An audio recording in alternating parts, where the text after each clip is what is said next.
оқушылар, қазір бізде жаратылыстану сабағы. Сабағымызды бастамас бұрын балалар барлықтарымыз назарымызды экранға аударамыз.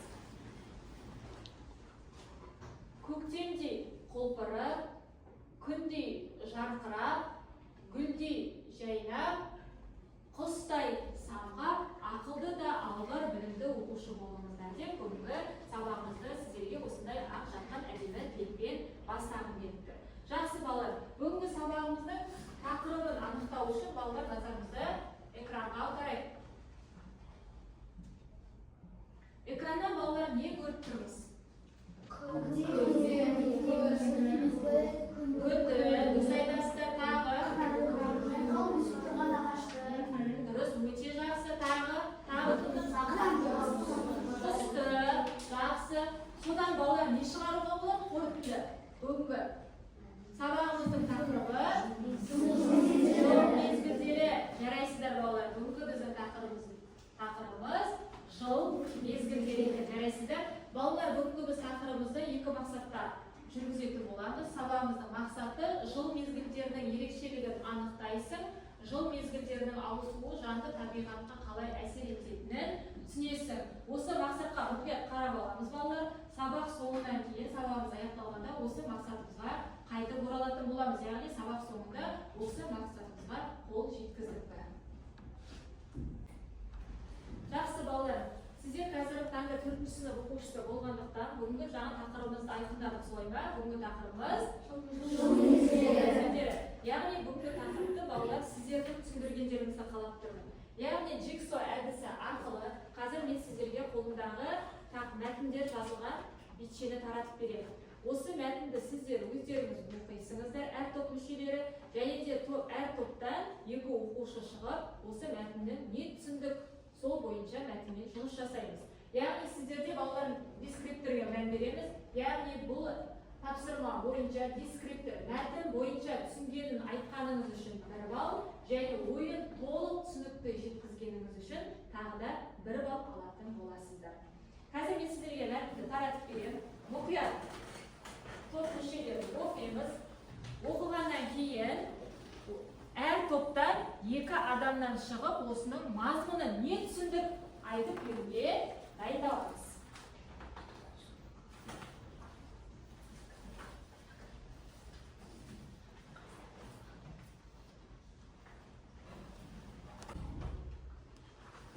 Ал жақсы балалар дайын болсақ, әр топтан қорғауға 2 оқушыдан шыға қояйық. Керек, бірінші топтан қыз тобы келе қойыңыздар.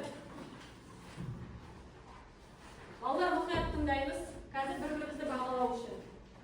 Күн бойы ауа райы бір қалыпта тұрмайды. Маусымдық кезеңдерге бөлініп, өзгеріп тұрады. Бұл кезеңдерді жыл мезгілдері деп атайды. Өте жақсы. Маусымдық жыл мезгілдері барлық тіршілік ағзаларына әсер етеді. Ол күн жүйесіне байланысты болады. Өте жақсы. Бірінші топтың мүшелеріне балалар мазмұн айтқаны түсіндік пе? Қалай бағалаймыз? Қанағаттаныңыздар. Келесі екінші топтан келе қойыңыздар. Күз тобы, солай ма? Күз тобынан келе қойыңыздар.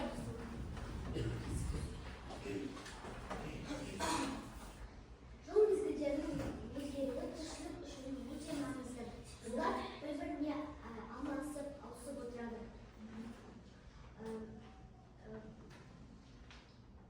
Ауысып отырады, Санжар. Жер шарының орбита бойынша саусақтың сызық, жер осы орбитаға көлбеу орналасқан, жер осының көлбеу орналасуы. Көлбеу орналасуы неге байланысты екен?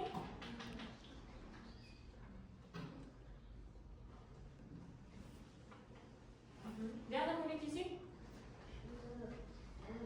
Жыл мезгілдерінің ауысу күнтізбелігіне күннің жақын не алыстығы байланысты болады. Егер күн көп түсетін жағдайда күн қысқа, күн ұзақ, күн қысқа болады. Өте жақсы, жарайсыздар. Отыра қойыңыздар. Келесі көктем тобы келе қойыңыздар.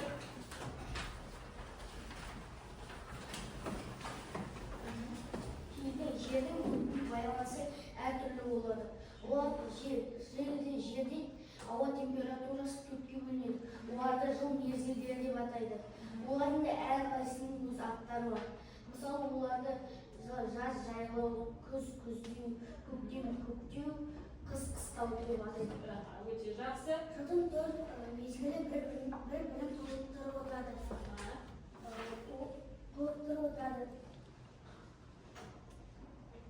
Жаздың бір күні Жаздың бір күні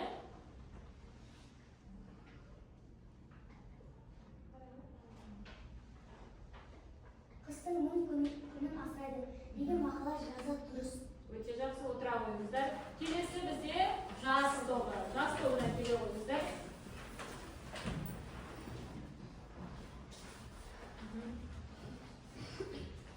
Жер тәрізді таңдас қызық жұлдыздар өз орбитасында төртеу орналасқан. Алайда ол жақта қыс болады. Және қыс мезгілінің ол жақта қыс болғанымен маусымдық кезінде, яғни жыл мезгілі білінбейді. Және қыс мезгілінде ол жақта күннің қышқыл газ қатып қар төмпешіктері пайда болады. Өте жақсы, ары қарай, Руслан. Газды алып ғаламшардың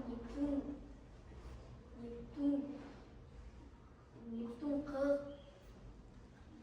солға созылып атмосфераның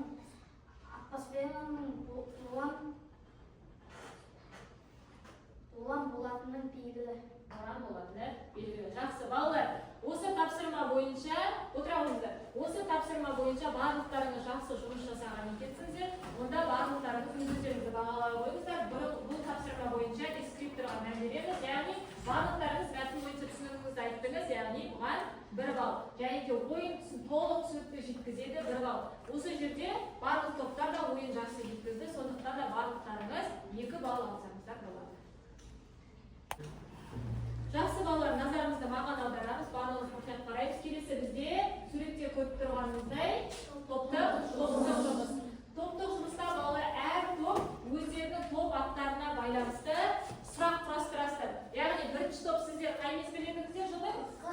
Яғни сіздер қыс мезгіліне байланысты сұрақ құрастырасыздар. Екінші топ сіздер күз мезгіліне байланысты, үшінші топ сіздер көктем мезгіліне байланысты, және төртінші топ сіздер жаз мезгіліне байланысты бір сұрақтан құрастырасыздар.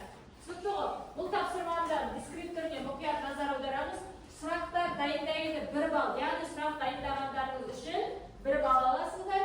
Яғни сұрақ қойып жауабын алғанға тағы да 1 балл аласыздар. Сонда топтық жұмыс үшін де сіздер 2 балл аласыздар. Жақсы балалар, уақытымыз аяқталды. Топтық жұмысқа кезек берейік. Бірінші топ дайынбыз ба? Жақсы. Бірінші топ, екінші топқа сұрағымызды қояйық. Өзіміздің жыл мезгіліне байланысты. Екінші топ мұқият тыңдаймыз жауап беруге. Күз мезгілінде ауа райы қандай болады? Күз мезгілінде ауа райы қандай болады? Оны жатыр жауап берейік. Бұлттар қоюланады және жаңбыр жауады. Ағаш тобдағы жапырақтар жерге түседі. Жақсы, қанағаттанамыз ба? Жақсы, тағы сұрағыңыз бар ма? Күз мезгілдерде жапырақтар қандай түске боялады? Жыл мезгілінде Күз мезгілінде жапырақтар қандай түске боялады? сары түске боялады. Өте жақсы, балалар оңай сұрақ құрастырып келесі. Екінші топ. Жаз мезгіліне қалай әрбір ағзаға қалай өзгереді? Жауап береміз. Жаз мезгілінде тірі ағзаларға тіршілік әсер етеді. Қалай әсер етеді? Жақсы әсер етеді. Қанағаттанамыз ба? Жақсы, келесі барға тағы. Жақсы балалар. Топтық жұмыс бойынша өздеріңізді бағалаймыз. Сұрақты дайындағандарыңыз үшін 1 балл, сұраққа қойып жауабын алғаныңызға 1 балл. Демек, топтық жұмыс үшін 2 балл. Жақсы балалар, тапсырмаларды орындап, кішкене шаршап қалған шығармыз. Келесі бізден сергіту сәтіне кезек берейік. Барлықтарымыз көзімізді жұмып, табиғат аясында жүргендей сезінейік өзімізді.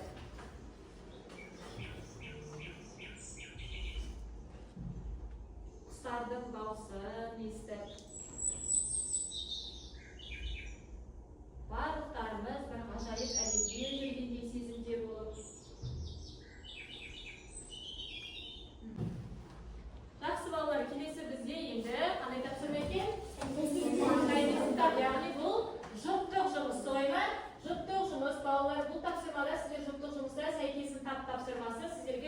жібер таратам.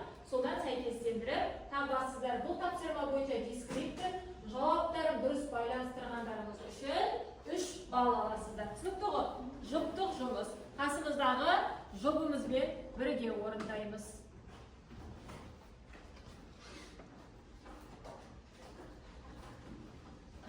Қасымыздағы жұбымызбен. Мұқият қайсыз орындаймыз балалар. Жақсы балалар, жұптық жұмысымызды аяқтасақ, барлығымыз маған назарыңызды аударамыз. Яғни балалар сәйкесін тапсырмасы жұптық жұмыс ойма. Барлықтарымыз менің қолымдағымен тапсырмамыз сәйкес па? Тексереміз. Егер де барлықтарыңыздың осы менікімен дәл сәйкес болатын болса, 3 балл аламыз осы жұптық жұмыс үшін. Өзі сөйлесті бағалаймыз. Дұрыс па балалар, барлықтарыңыздікі? Өте жақсы. Жақсы балалар, біздер енді келесі бүгінгі тақырып бойынша кім тақырыпты қалай түсінген екен жеке жұмыс жасайтын боламыз. Қазір мен сіздерге карточкаларды қолымдағы таратып беремін. Сол жердегі тапсырмада сіздер А нүктесіндегі күннің ұзақтығын қандай, яғни қай нүктеде қандай өзгеріс болатындықтарын жазатын боласыздар. Түсінікті балалар, қазір өздеріңізге жеке таратып беремін барлықтарыңызға. Жеке тапсырма ат жөндеріңізді жазып, мұқият қатесіз орындаймыз. Жақсы балалар, тапсырмамызды аяқтаған болсақ, кім айтады жауаптарын? Ал қолымызды көтерейік, белсенді қатысайық балалар. Кім? Иман? А нүктесінде күн мен түн ауыспайды. Жақсы. Ал жауабымызды тексерейік. А нүктесінде күн мен түн ауыспайды. Келесі. Сырым Сұлтан. Б нүктесінде күн мен түн тең. Өте жақсы. Келесі. Кәусар. С нүктесінде күн қысқа түн ұзақ. өте жақсы. Балалар барлығымызды қосылай ма? Жақсы. Балалар, сонымен бүгін қандай тақырыппен таныстық? Мезгілдері. Жалпы мына балалар біз сабақтың басында айттық. Бүгінгі сабағымыздың мақсаты деп. Солай ма? Бүгін сол мақсатымызға қол жеткіздік пе? Соны білу үшін балалар, бүгін сабақта сіз не түсіндіңіздер? Жақсы.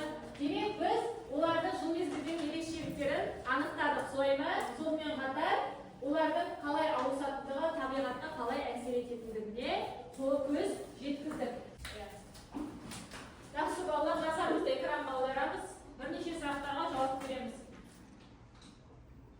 Кеттік. Ауа райының маусымдық кезеңдерге. Аяда жыл мезгілдері.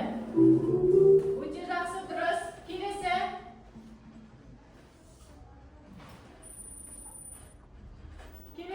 Екінші тапсырма.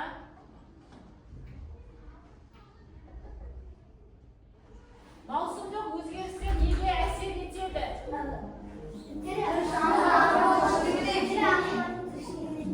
Жақсы. Өте жақсы. Жарайсыздар балалар. Жақсы балалар, сонымен біз бүгін қандай тақырыппен таныстық? Мезгілдер екен. Жарайсыздар. Бүгін балалар барлықтарыңыз сабаққа өте жақсы қатыстыңыздар. Ал енді балалар, кім 9-10 ұпай алды, қол көтере қояды? Іңкәр, Диана, Аяулы, Нұрислам, Мұхаммедәмин. Өте жақсы. 7-8 ұпай алған оқушылар бар ма? Ерасыл, Санжар, Ақжібек, Райымбек. Өте жақсы. Ал 5-6 ұпай алған оқушылар бар ма? Сұлтан, Рақымжан,